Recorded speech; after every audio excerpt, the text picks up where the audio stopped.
Praise the Lord. प्रभु का धन्यवाद हो आज के इस पवित्र दिन के लिए जो उसने हमें दिया, कि जिसमें हम प्रभु के वचन से अपने लिए कुछ नसीहतें हासिल कर सकें। आज के इस पवित्र दिन में आप और प्रभु की सभा में आप सबका स्वागत है।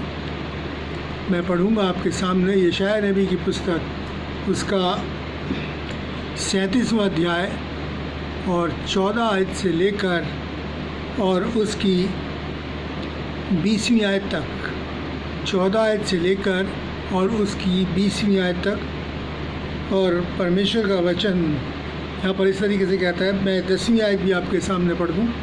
यहाँ पर लिखा है कि तुम यहूदा के राजा हिजकिय्याह से यूँ कहना कि तेरा परमेश्वर जिस पर तू भरोसा करता है, यह कहकर तुझे धोखा ना देने पाए कि यरूशलेम अशूर के राजा के वश में ना पड़ेगा।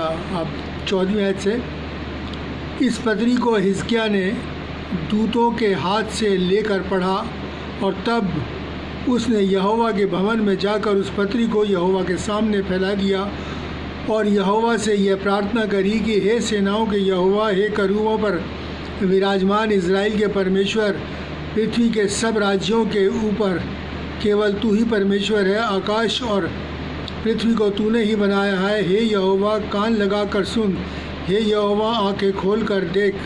हे और सनहरीब के सब वचनों को सुन ले, जिसने जीवते परमेश्वर की निंदा करने को लिखा था। हे यहोवा, सच तो यह है कि अशूर के राजाओं ने सब जातियों के देशों को उजाड़ा है और उनके देवताओं को आग में झोंक दिया, क्योंकि वे ईश्वर न थे, वे केवल मनुष्यों की कारीगरी काट पत्थर ही थे। इस कारण वे उनको नाश कर सके। अब हे यहोवा परमेश्वर, तू हमें उसके हाथ से बचा, जिसने पृथ्वी के राज्य के लोग जान लें कि तू ही यहोवा है। परमेश्वर अपने वचन के पढ़े और सुने जाने पर बहुतायत से आशीष दे। ये जो घटना है ये उस समय की है जब अशूर का राजा सनहेरीब ने यरूशलेम पर आक्रमण किया और अपने सेनापति को एक बहुत बड़ी सेना लेकर यरूशलेम पर चढ़ाई करने के लिए भेजा। उसके सेनापति का नाम था रबशाके।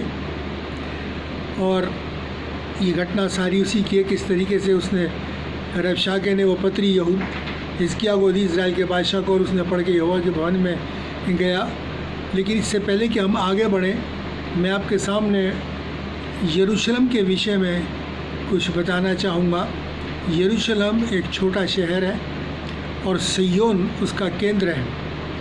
और दाऊद के समय में भी सिय्योन इज़राइल की राजधानी हुआ करता था। और भौतिक रूप से अगर हम देखें तो यरूशलेम जो है वो पर्वतों से घिरा हुआ है, चारों तरफ उसके पर्वत थे। और सिय्योन पर्वत जो है वो सबसे ऊंचा है। और सिय्योन पर्वत जो है वो उत्तरी सिरे पर है, यरूशलेम उत्तरी सिरे पर है। इसको हम देखें तो भजन संहिता 48 की 2 में पढ़ सकते हैं। रेफरेंसेस बहुत हैं, इसलिए मैं सिर्फ हर एक रेफरेंस को पढ़ूंगा नहीं, बता दूंगा। और वो दाऊदपुर भी कहलाता था, और ये मिलेगा दूसरा शमूएल 5 और 7 के अंदर। और यरूशलेम पर बहुत आक्रमण हुए, ना सिर्फ आसपास के राजाओं ने बल्कि दूर के राजाओं ने भी यरूशलेम पर आक्रमण किया। और वहाँ आक्रमण करने के लिए कोई ऐसी वजह नहीं थी, ना वहाँ सोने की खानें थी, ना वो हीरे जवाहरातों की खानें थी। लेकिन फिर भी इतिहास बताता है कि बहुत से आक्रमण जो है उस यरूशलेम पर हुए। और वो यरूशलेम पे आक्रमण जो हुए वो क्यों हुए, क्या हासिल करने को, किस वजह से उन्होंने यरूशलेम पर आक्रमण किए, जबकि वहाँ कुछ भी ऐसी संप्रदा नहीं थी। लेकिन इतिहास बताता है कि उन्होंने यरूशलेम पर आक्रमण किए यरूशलेम को बर्बाद करने के लिए, यरूशलेम को नाश करने के लिए और बिल्कुल उजाड़ने के लिए सारे आक्रमण जो है यरूशलेम के ऊपर किए गए। और मैं ये कहूँ तो गलत नहीं होगा कि आक्रमणकारियों को भी पता नहीं था कि वो क्यों यरूशलेम के ऊपर आक्रमण कर रहे हैं। वो भी नहीं जानते थे कि क्यों कर रहे हैं। और ये बात हम आगे चल के देखेंगे कि ऐसा क्या था। और हम जानते हैं कि यरूशलेम जो है वो विश्व का केंद्र था, है और आगे भी रहेगा। इसको आगे वचन से भी देखेंगे। और इस सारे विवाद का कारण क्या था, यरूशलेम पर आक्रमण करने के जो विवाद है उसका कारण क्या था, उसका कारण मैं आपको बताऊं कि यरूशलेम के जो नाम है, जो यरूशलेम में के लिए पवित्र वचन के अंदर लिखा है, वो अपने आप ही दर्शाएंगे कि क्या कारण था। अगर हम पढ़ें भजन संहिता 87 की 1 से 3, भजन संहिता 87 की 1 से 3, और वहाँ पर लिखा है उसकी नींव पवित्र पर्वतों में है। जैसे मैंने कहा कि उसके पर्वतों से घिरा हुआ है। और यहोवा सिय्योन के फाटकों और याकूब के निवासियों से बढ़कर प्रीति रखता है। ये परमेश्वर के नगर, वो परमेश्वर का नगर कहलाता है। एक सबसे बड़ी खासियत ये है कि वो परमेश्वर का नगर कहलाता है। आगे देखें कि और क्या है। यहाँ पर लिखा है भजन संहिता 48 की 2 में लिखा है कि सिय्योन पर्वत ऊंचाई में सुंदर और सारी पृथ्वी के हर्ष का कारण है। सारी पृथ्वी के हर्ष यानी कि पूरी विश्व का वो केंद्र है। और राजा धीराज का नगर उत्तरी सिरे पर है, यानी वो सिय्योन पे वास करता है और वो उत्तरी सिरे पर है। राजा धीराज का नगर कहलाता है वो। और देखें आगे भजन संहिता 72 की 2 में लिखा है परमेश्वर का मंडप शालोम में और उसका धाम सिय्योन में है। उसका धाम जो है वो सिय्योन में है, यानी कि सिय्योन में वास करता है। सिय्योन पर्वत, जैसे मैंने कहा, यरूशलेम में सबसे बड़ा है और परमेश्वर का वचन कहता है वो इस पर वास करता है। और देखें कि नेहमिया 11:1 में कहता है यरूशलेम पवित्र नगर है। यरूशलेम पवित्र नगर है, परमेश्वर का पवित्र नगर। और देखें यिर्मयाह 3 और 17 में क्या लिखा है, यरूशलेम यहोवा का सिंहासन है। यरूशलेम यहोवा का सिंहासन है, यानी कि वो यरूशलेम में सिय्योन पर्वत पर विराजता है क्योंकि उसका धाम है। और यशायाह 31 की 4 में लिखा है कि सेनाओं का यहोवा सिय्योन पर्वत पर और यरूशलेम की पहाड़ी पर युद्ध करने को उतरेगा। सिय्योन का सेनाओं का यानी पिता परमेश्वर जो है, प्रभु यीशु मसीह हमारा, वो सिय्योन पर जब वो आएगा तो सिय्योन पर्वत पर पैर रखेगा, सिय्योन पर्वत पर ही उतरेगा। उसके बाकी और बहुत सी बातें हैं, लेकिन फ़िलहाल ये है कि वो सिय्योन का परमेश्वर की दृष्टि में बहुत मान है, बहुत अहमियत है, क्योंकि वो उसका नगर है, उसका पवित्र नगर है और वो उसका सिंहासन है जहाँ वो विराजता है, उसका धाम है।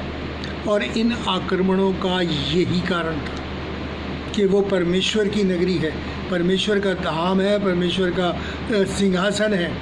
और शैतान ने हमेशा से यही चाहा है कि वो उसे अपने कब्ज़े में ले ले, और नहीं ले सकता तो उसे नेस्त और नाबूद करने के लिए वो हमेशा तैयार रहता, हमेशा आक्रमण करता। और यही मुख्य इसका कारण है। अब देखिए कि शैतान की मंशा जो है वो क्या थी। यशायाह उसका 14 और उसकी 12 से 14 तक हम पढ़ेंगे। यशायाह 14 उसकी 12 से 14। और यहाँ पर परमेश्वर ये वचन जो है शैतान के विषय में कहता है, ये भोर के चमकने वाले तारे, तू कैसे आकाश से गिर पड़ा, तू तो जाति जाति को हरा देता था, तू अब कैसे काट कर भूमि पर गिरा दिया गया। तू तो अपने मन में कहता था कि मैं स्वर्ग पर चढ़ूँगा, मैं अपने सिंहासन को परमेश्वर के तारागण से भी ऊंचा करूँगा और उत्तर दिशा की छोर पर सभा के पर्वत पर विराजूंगा। उत्तर, जैसे मैंने आपको बताया, सिय्योन उत्तर पर्वत है, परमेश्वर का सिंहासन है। वो कहता था मैं उस पर, सभा के पर्वत पर, जो उत्तर दिशा पर सिंहासन पर, मैं उस पर विराजूंगा। ये शैतान की मंशा रही है और इसीलिए वो निरंतर इस कोशिश में रहा है कि वो इसको उजाड़ दे। और इसीलिए जो आक्रमण जो उस पर हुए हैं वो सारे शैतान के द्वारा प्रायोजित हैं, क्योंकि शैतान, मैंने आपको कहा ना, कोई ऐसी चीज़ किसी को हासिल करने के लिए नहीं, केवल उसको नाश करने के लिए, उसको बर्बाद करने के लिए, लूटने के लिए और उजाड़ने के लिए उस पर आक्रमण हुए। क्योंकि सारे आक्रमण जो थे वो शैतान के द्वारा प्रायोजित थे और शैतान जो है परमेश्वर की जगह लेना चाहता था। वो उस जगह को लेने का सपना देखता था और परमेश्वर के तुल्य होने का वो अपने मन में विचार रखता था कि परमेश्वर के तुल्य है। वो लिखा है कि वो अधोलोक की तह तक गिरा दिया गया। और यही कारण है कि जो आक्रमण जो किया सैनबरी ने, वो क्यों करा, वो अब भी इसीलिए करा कि यरूशलेम को उजाड़ने के लिए, क्योंकि जो पत्र हिजकिय्याह को भेजा गया था उसमें सिर्फ परमेश्वर की निंदा लिखी हुई थी, परमेश्वर की निंदा की गई थी। क्यों? क्योंकि वो जगह को उजाड़ना चाहता था शैतान, और ये भी शैतान द्वारा प्रायोजित था। आप देखें कि यशाया 36 की 13 से 20 में क्या लिखा हुआ है। यशाया 36 उसकी 13 से 20 में परमेश्वर का वचन हमको क्या बताता है। यहाँ पर दिखा रबशाके ने जो था, जो पत्र जो उसको दिया सनेबरी के जो क्या कहते हैं राजा के जो सेनापति ने, वो क्या था, तब रबशाके ने खड़े होकर यहूदी भाषा में ऊंचे शब्द से कहा कि महाराजा धीराज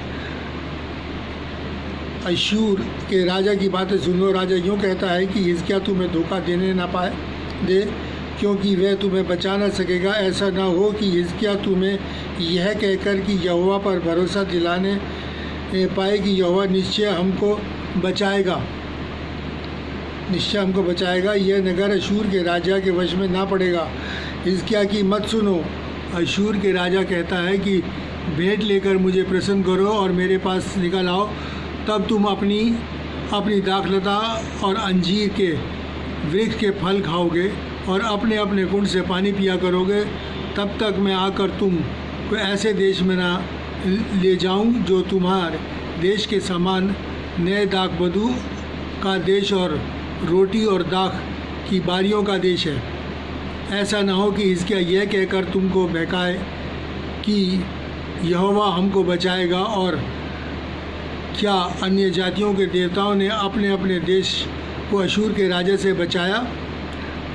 20 आयत में लिखा है, देश देश के सब देवताओं में ऐसा कौन है जिसने अपने देश को मेरे हाथ से बचाया?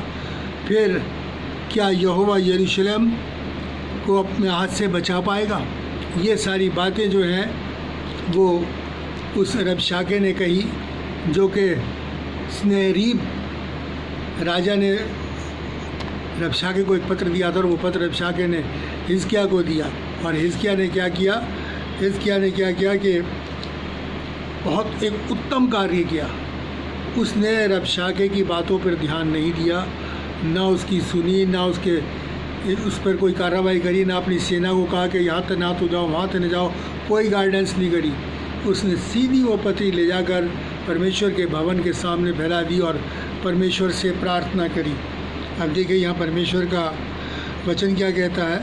भजन संहिता 37 की 14 से 17 के रबशाके, जो अभी हमने पढ़ा भी है, वो मैं आपके सामने फिर पढ़ दूँ कि इस पत्री को हिजकिय्याह ने दूतों के हाथ से लेकर पढ़ा और तब यहोवा के भवन में जाकर पत्री को यहोवा के सामने फैला दिया और प्रार्थना करी यहोवा से। और प्रार्थना भी जो हमने पढ़ी है, इससे पहले जो सबसे पहले पढ़ा गया, उसमें सारी बातें लिखी गई हैं कि किस तरीके से उसने निंदा, परमेश्वर की निंदा के शब्द किए थे। और हिजकिय्याह ने जाकर वो पत्री जो है वो परमेश्वर के सामने फैला दी।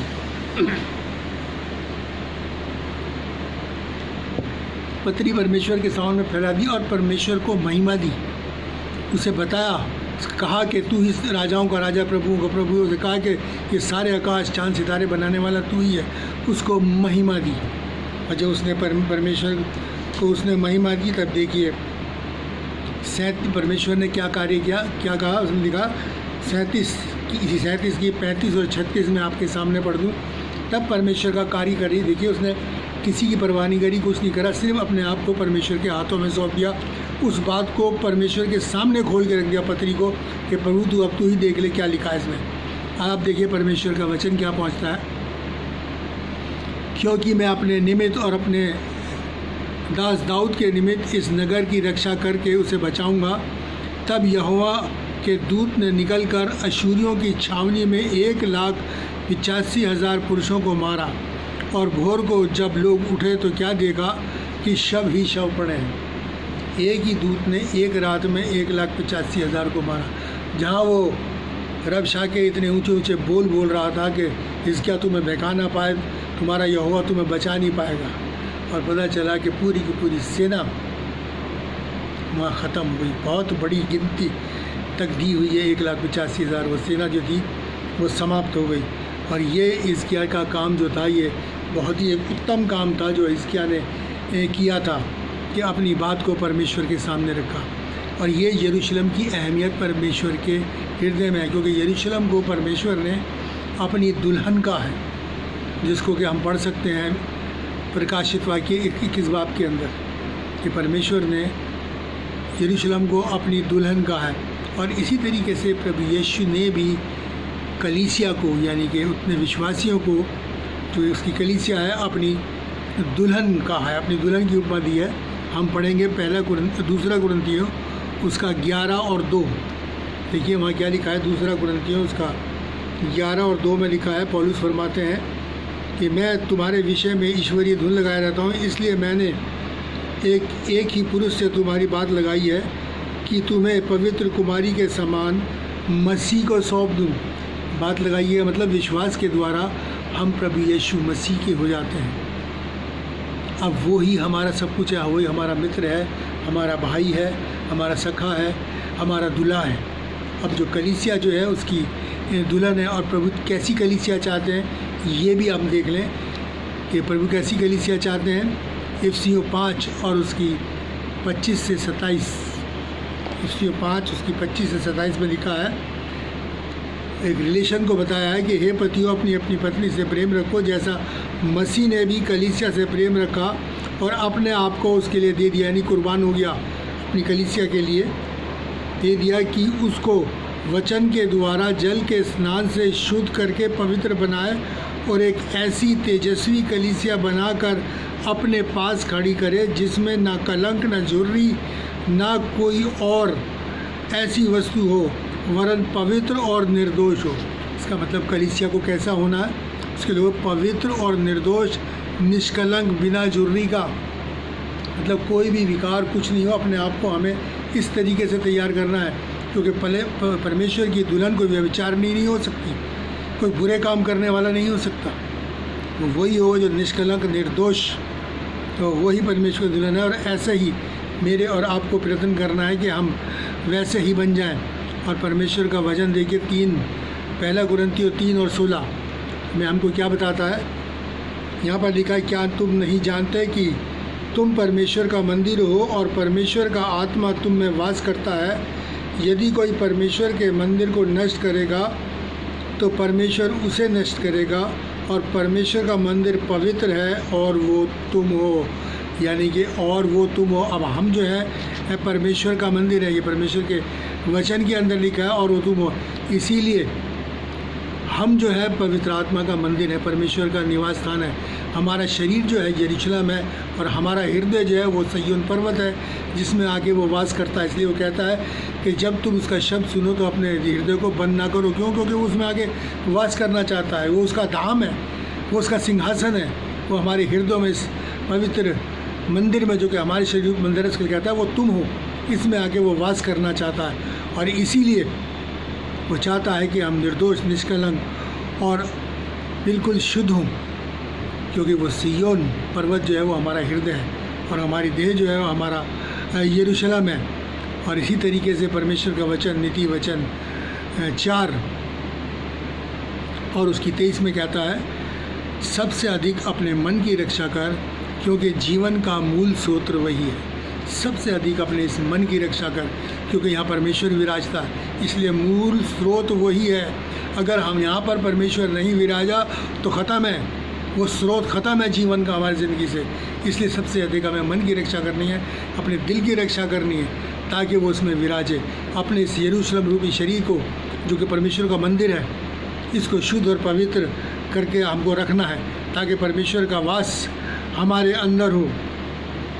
और इसीलिए शैतान जो है वो परमेश्वर के लोगों के विरोध में खड़ा होता है, क्योंकि वो चाहता है कि इस कलीसिया को, इस यरूशलेम के विरोध भी वो आक्रमण करता है कि वो इसको नाश कर दे, नेस्त और नाबूद कर दे, ताकि परमेश्वर जो है वो यहाँ विराज ना कर सके। और इसीलिए उनके लोगों के विरोध में निंदा के शब्द बोलता है, परमेश्वर के लोगों के विरोध में निंदा के शब्द बोलता है।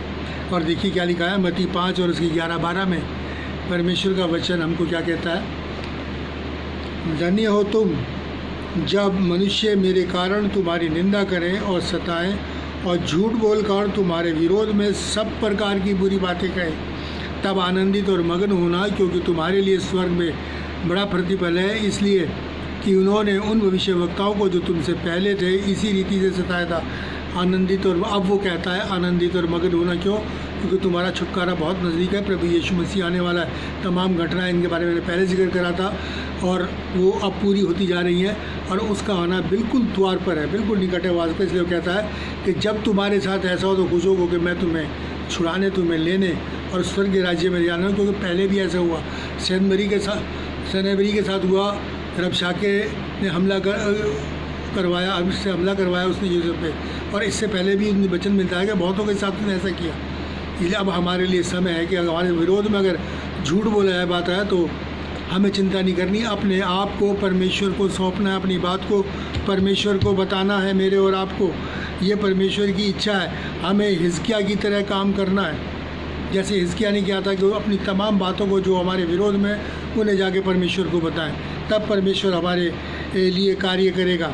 और परमेश्वर के चेलों ने, जो 12 चेले हुए थे, उन्होंने भी यही काम किया जो हिजकिय्याह ने किया था कि अपनी बात को परमेश्वर के सामने रखा। हम पढ़े तो देखिए क्या लिखा है, प्रेरितों के काम 4 और उसकी 29 से 31वीं आयत तक में हम पढ़े तो वहाँ पर लिखा है, प्रेरितों के काम 4 उसकी लिखा है, चेला जब उन्हें सताया जाता है तो प्रभु क्या कहते हैं, चेले क्या कहते हैं, प्रार्थना करते हैं। वहाँ लिखते हैं कि हे प्रभु, उनकी धमकियों को देख और अपने दासों को यह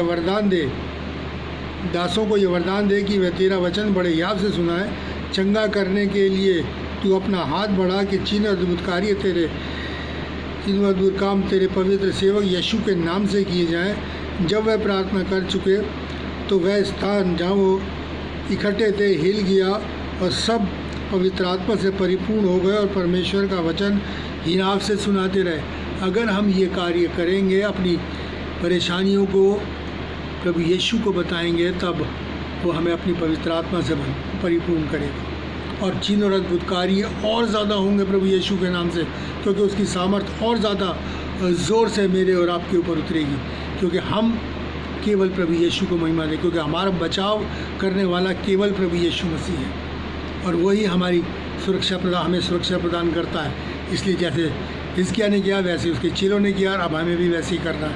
हमें कहीं और इधर उधर दाएं बाएं नहीं जाना, बल्कि केवल प्रभु यीशु मसीह के पास जाना है। देखिए विलाप गीत और उसका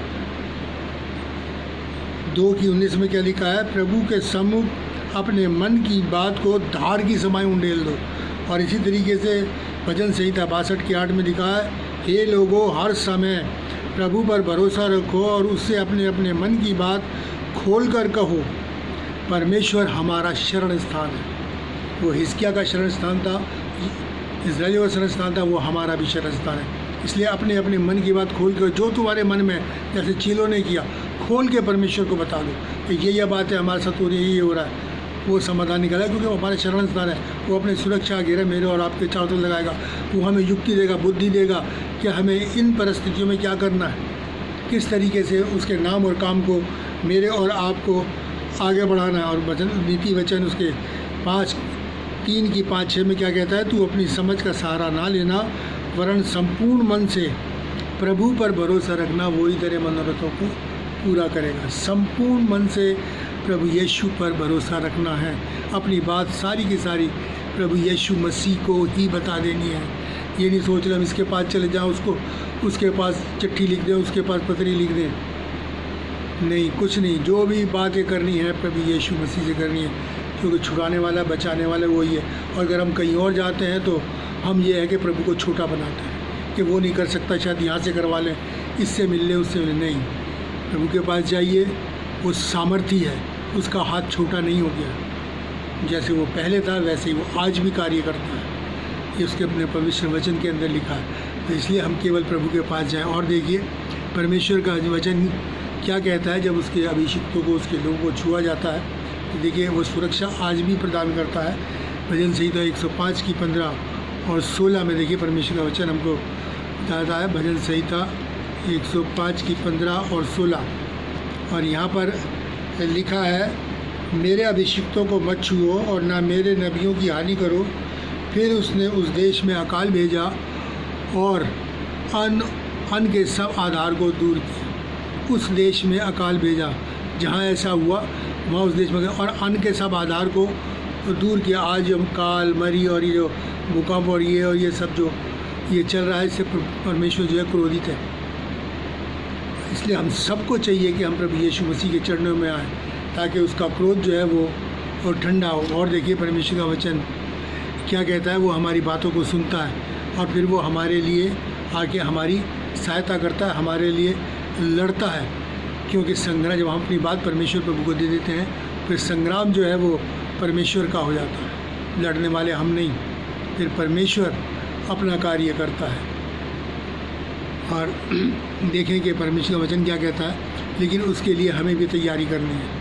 हमें क्या तैयारी करनी है, अब वो देखिए दूसरा इतिहास उसकी 29:5, दूसरा इतिहास 29:5। और यहाँ पर परमेश्वर का वचन कहता है कि अब अपने अपने को पवित्र करो और अपने पूर्वजों के परमेश्वर यहोवा के भवन को पवित्र करो और पवित्र स्थान में से मैल निकालो। पहले अपने आप को पवित्र करो, फिर इस भवन को पवित्र करो और अपने में से, इस भवन में से सारा मैल, सारी गंदगी, बुराई जो हमारे अंदर पाई जाती है, जिसमें कि सब बातें जो मैं बहुत पहले भी कहता जा रहा हूँ, ये क्रूरदृष्टि है, व्यभिचार है, चोरी है, लालच है, हत्या है, ये सारी बुराइयाँ अपने अंदर से दूर करो। मतलब ये मैल निकालो। द्वेष है, एक दूसरे की निंदा, ये सब अपने अंदर से मैल को, वो कहता है सबको निकालो और पवित्र स्थान को पवित्र करो, शुद्ध करो, सारा मैल निकालो। अब ये मेरे और आपको करना है कि हमें अपने अंदर के मन को, इस यरूशलेम को और इस सिय्योन को परमेश्वर के रिया, अपना जो हमारा जो दिल है, हमारा जो हृदय है, इसको शुद्ध और पवित्र करना है, ताकि परमेश्वर का वास उसके अंदर हो सके। ये हमारे ज़रूरत। अब चाहते हैं कि परमेश्वर हमारे जीवन में कार्य करे, तो ये हमारे अपने जीवन में करना है कि हमें इस परमेश्वर के मंदिर को, तुम्हारी देह परमेश्वर का मंदिर है, परमेश्वर का धाम है और वो तुम हो, इसको शुद्ध करो, इसके तमाम मैल को दूर करो। इब्रानियों 3:6 में परमेश्वर का वचन हमको बताता है कि मसीह पुत्र की नाई उसके घर का अधिकारी है और उसका घर हम हैं। परमेश्वर का घर, प्रभु यीशु मसीह का घर हम हैं। प्रभु यीशु मसीह का घर कोई अपवित्र नहीं हो सकता, कोई गंदगी उसमें नहीं हो सकती, कोई मैल उसमें नहीं रह सकता। प्रभु ऐसे घरों में नहीं रहता। इसलिए अगर हम उस पर विश्वास करते हैं, उसका घर मानते हैं कि ये देह पवित्र आत्मा का घर है, प्रभु यीशु मसीह का घर है, प्रभु महाराजा धीराजा के विराजने का स्थान है, उसका सिंहासन है, तो इसका सिंहासन को वैसा ही पवित्र बनाए ताकि वो आके विराजे और उसके कार्य हमारे जीवन से प्रकट हों। इस देहरूपी यरूशलेम को, इस देहरूपी मंदिर को मेरे और आपको शुद्ध और पवित्र रखना है। बिना झुर्री का निष्कलंक होना चाहिए, पवित्र और सिद्ध होना चाहिए। आज परमेश्वर इसी के द्वारा हमें बताना चाहता है और अपनी सब बात को हमें किसे बताना है? प्रभु यीशु मसीह को परमेश्वर के सामने लेके जाना है, इधर उधर नहीं। देखिए परमेश्वर का वचन कहता है इफिसियों 3:20 में, बड़ी अच्छी बात परमेश्वर कहते हैं, अब जो ऐसा सामर्थी है जो हमारी विनती और समझ से कहीं अधिक कर सकता है। हम उससे विनती और प्रार्थना करते हैं, हम तो शायद मांगने में भी लिमिटेड हैं, लेकिन हमारा परमेश्वर क्या कहता है कि जो हमारी विनती और जो हमारी ये समझ है, इससे भी कहीं अधिक कर सकता है, वो हमारे लिए करता है। ये उसका वचन है, उसका वायदा है जो लिखा है कि हमारी समझ विनती से भी कहीं अधिक करता है। उसका धन्यवाद हो, कैसा महान प्रभु है हमारा। तो क्यों ना हम केवल उसी के पास जाएं और किसी के पास जाने की ज़रूरत नहीं। प्रार्थना में अपने आप को, अपने लोगों को निरंतर उठाएं। प्रभु आप सबको आशीष देगा, बरकत देगा और वो अपने सुरक्षा घेरे को आपके चारों तरफ बनाएगा। प्रभु वचनों के द्वारा आशीष दे। एक और बात मैं आपके सामने रखना चाहता हूँ। यरूशलेम के विषय में एक भविष्यवाणी है जो कि पूरी होनी बाकी है, और वो भविष्यवाणी है जकरिया नबी की पुस्तक, उसका 14वां अध्याय और उसकी 12वीं आयत पे। बहुत भयंकर भविष्यवाणी है, बहुत कठोर भविष्यवाणी है और दिल को हिला देने वाली भविष्यवाणी जो आगे पूरी होगी, अभी नहीं।